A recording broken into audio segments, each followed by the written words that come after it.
इस वीडियो में हम समझेंगे विद्युत जनित्र।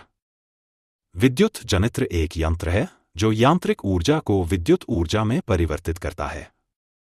विद्युत जनित्र का उपयोग घरों और उद्योगों में बड़ी मात्रा में धारा उत्पन्न करने के लिए किया जाता है।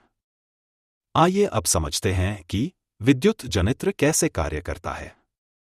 एक विद्युत जनित्र में एक आयताकार कुंडली होती है जिसे दो स्थायी चुंबकों के बीच रखा जाता है। इस कुंडली को हम ABCD नाम देंगे। कुंडली के सिरों को दो वलयों R1 और R2 से जोड़ा जाता है। ये वलय अंदर की ओर से विद्युतरोधी होते हैं, अर्थात इनके माध्यम से धारा प्रवाहित नहीं हो सकती।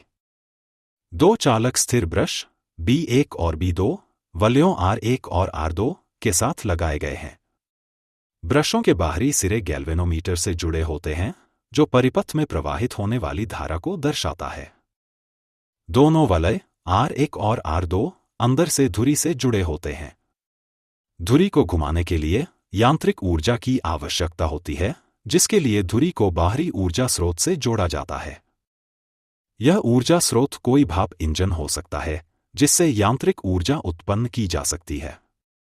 जब धुरी को घुमाया जाता है तब उसके साथ साथ वलय भी घूमते हैं। अब क्योंकि आयताकार कुंडली वलयों से जुड़ी है, इसलिए कुंडली भी वलयों के साथ घूमती है। इसमें भुजा AB ऊपर की ओर और भुजा CD नीचे की ओर गति करती है। अब क्योंकि आयताकार कुंडली चुंबकीय क्षेत्र में घूम रही है, इसलिए कुंडली में चुंबकीय क्षेत्र में परिवर्तन होने लगता है। विद्युत चुंबकीय प्रेरण के अनुसार जब भी किसी कुंडली में चुंबकीय क्षेत्र में परिवर्तन होता है, तब उस कुंडली में धारा उत्पन्न होती है। अब मान लीजिए कि कुंडली ABCD घड़ी की दिशा में घूम रही है।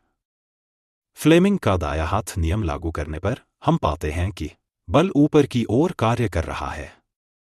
चुंबकीय क्षेत्र बाएं से दाएं कार्य कर रहा है और धारा की दिशा A से B है। इसी प्रकार यदि हम फ्लेमिंग का दायां हाथ नियम CD खंड पर लागू करें तो हम देखते हैं कि बल नीचे की ओर कार्य कर रहा है। चुंबकीय क्षेत्र बाएं से दाएं कार्य कर रहा है और धारा की दिशा C से D है। अब आयताकार कुंडली में धारा की दिशा ABCD होगी। बाहरी परिपथ में धारा B1 से B2 की ओर प्रवाहित हो रही है। आधा घूर्णन होने के बाद भुजा CD ऊपर की ओर और भुजा AB नीचे की ओर गति करती है। ऐसा होने के कारण दोनों भुजाओं में प्रेरित धारा की दिशा बदल जाती है।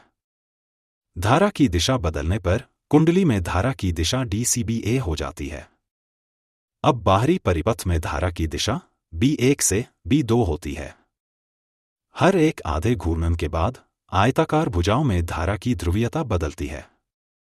ऐसी धारा जो समान समयांतराल के बाद दिशा बदलती है, उसे हम परिवर्ती धारा कहते हैं और ऐसे यंत्र को हम AC जनित्र कहते हैं। परिवर्ती धारा को स्थिर धारा में परिवर्तित करने के लिए हम विभाजित वलयों का उपयोग कर सकते हैं।